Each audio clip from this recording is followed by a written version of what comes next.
Hello, everyone. My name is Joseph Ajana from Africa Makerspace Network. I'm very delighted to share with you policy recommendation for makerspaces from EU Make project. And from our presentation today, we look at the overview of makerspaces, how makerspaces are fulfilling the sustainable development goals, why the need for policies that support. We also look at the policy recommendation drafted from the Make project. We consider the anticipated impact from the policy. Then we also consider who can support this policy. Now, to start my presentation, I'd like to begin with a quote from mAkE. Imagine that a world of innovation hobbyists working to make their lives more meaningful and the world a better place.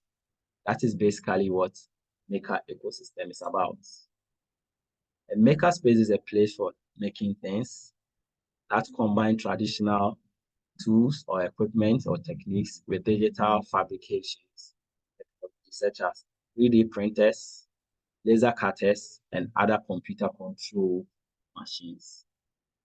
Makerspace supports education, STEM, outreach, upskilling, startups, prototyping, job creation, and community development. They can take different forms, that is, publicly owned makerspace, privately owned makerspace, university-based makerspace, or even membership-owned makerspace. Makerspaces are also known as fabrication labs or fab labs, workshops, or hacker spaces.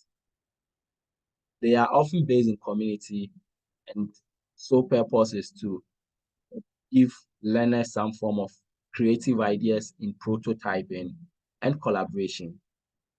And it has emerged as an area for transformative challenges or turning challenges into opportunities, examples for economic development and to also for emergency resilience.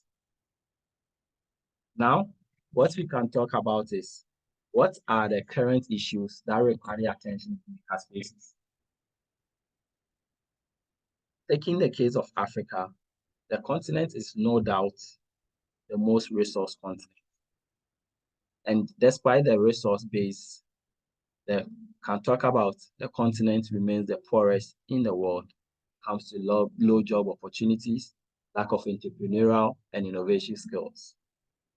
Even taking the case of African Development Bank report, it states that the African youth is over 420 million, ranging from the age of 15 to 35, and 1/3 of this population are unemployed.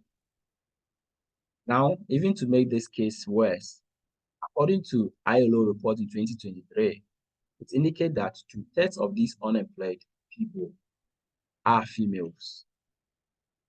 And their report indicates that nothing is done in about a decade from now.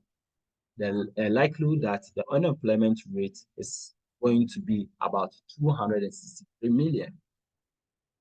This tells us that the continent is faced with pressing challenges such as low quality education, lack of decent work, lack of diversity or equality in employment, entrepreneurial challenges, sustainable communities, research and development.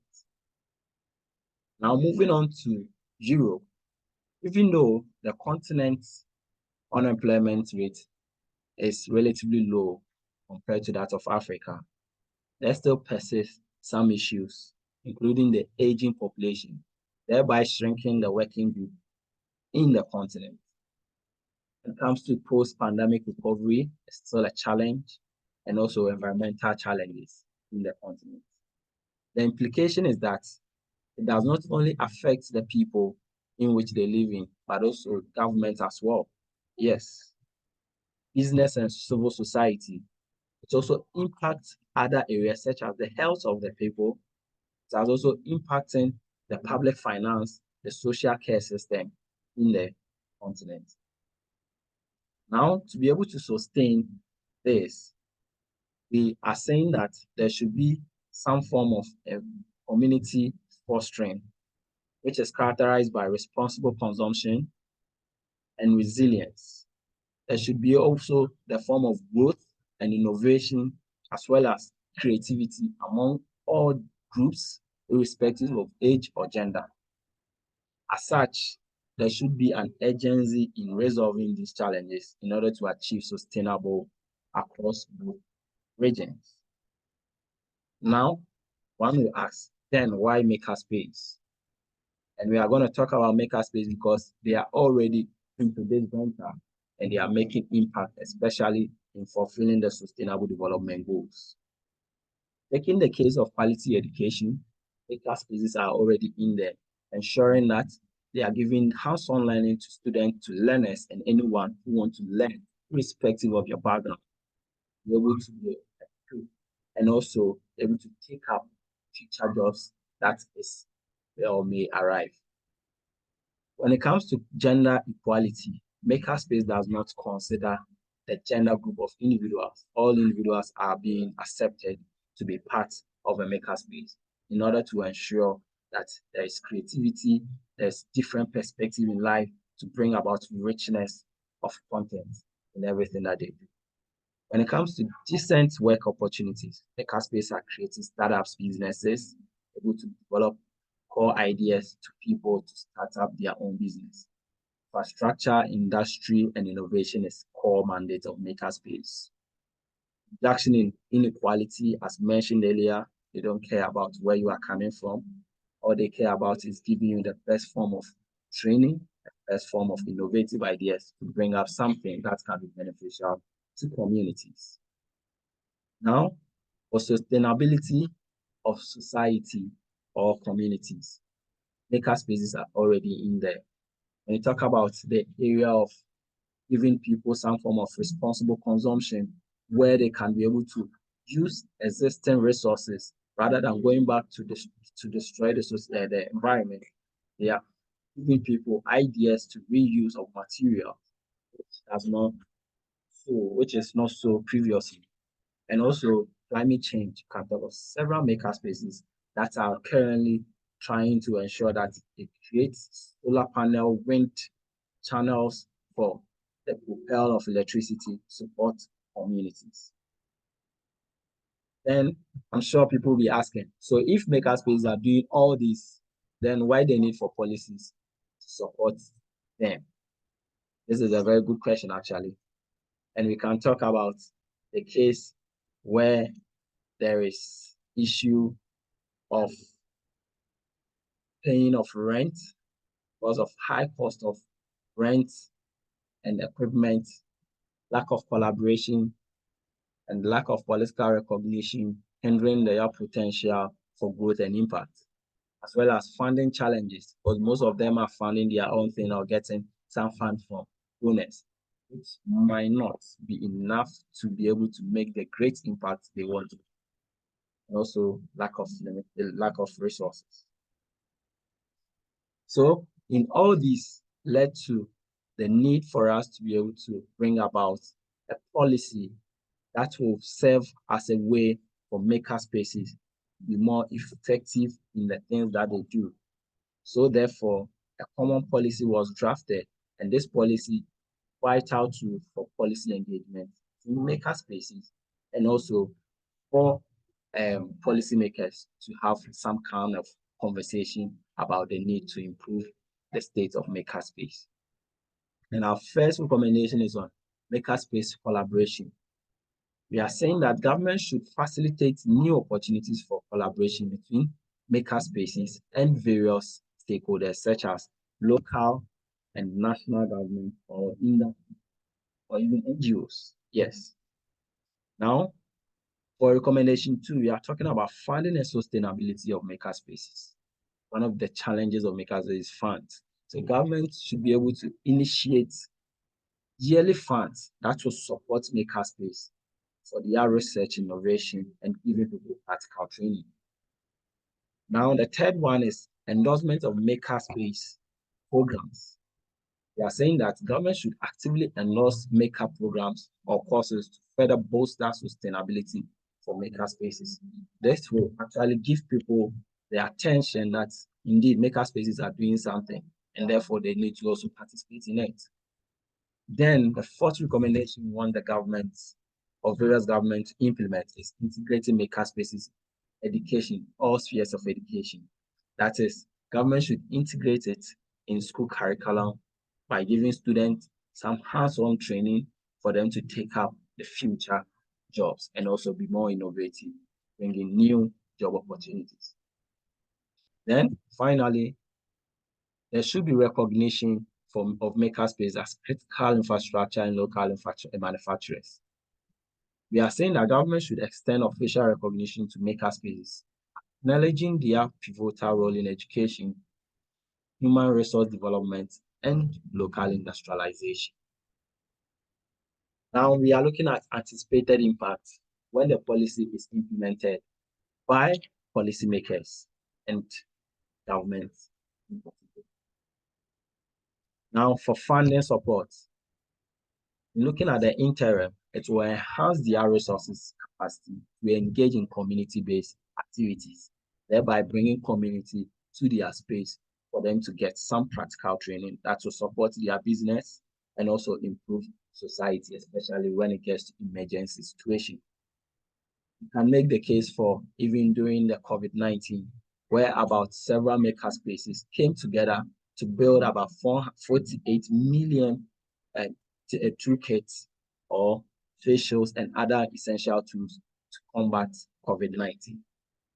So in the long term, we are trying to anticipate that makerspace will stimulate economic growth and social development. Now, for subsidies and tax exemption, which is also some crucial challenges for makerspaces, especially buying things and shipping them to their various places. By giving them some subsidies, this will, in a way, will help makerspaces free up their budget in certain areas and be more dynamic in creating even more makerspaces and certain communities, support communities. Also, incorporate makerspaces in educational institutions. By doing so, it means students will have practical application of what they are being taught in school, and this will help them to have a new dimension of how to create things, be more innovative, and be more free in doing this, and getting only theoretical knowledge about what. In the long run, it creates a generation of problem solvers and innovators. Then, the credibility of makerspaces is also on the line. And this can actually be resolved when governments also provide recognition of makerspaces. And we see that when this is done in the long run, makerspaces can be able to have a sustainable institution which is backed by the government, leading to innovation and partnership by even other non-governmental organizations. So, who can support makerspace? Indeed, anyone can support makerspace. I talk of policy organizations, I talk of international organizations, national or local government organizations, the media, the public, and the maker community or stakeholders. In terms of policy organizations, can speak to this policy that we have drafted. Share with any policymaker that you meet, any policymaker that comes to your platform, irrespective of their background. Share with them, they can also share with their policy makers. For international organizations, speak directly to policy makers. Share the recommendation as well. For local and national government officials, we are saying that implement this policy, make it your own. Make it as if you own this policy, so that in the end, it will benefit the community in which you serve. Then, for makerspace community or stakeholders, I want you to build a momentum to support this policy. Create a conversation with policymakers that will help in ensuring that you are making impactful goal by engineering or creating or also mentioning the things you are doing as a makerspace, which in the long run will benefit not only your makerspace, but entire makerspace in general and also the community they serve. I want the media to also share this policy and also make it their own by also owning it, sharing it on their platform. Now, I will urge policymakers to own this policy, as I've said, for community resilience and sustainable growth. Saying this because makerspaces are actively addressing societal challenges and driving towards achieving sustainable development goals. It is therefore crucial that stakeholders recognize their valuable contribution through funding of makerspaces and facilitate their seamless integration into the sectors of the economy, especially in the area of education, the area of employment, in the area of industry, innovation, science. All these will help have positive impact in society, leading to community.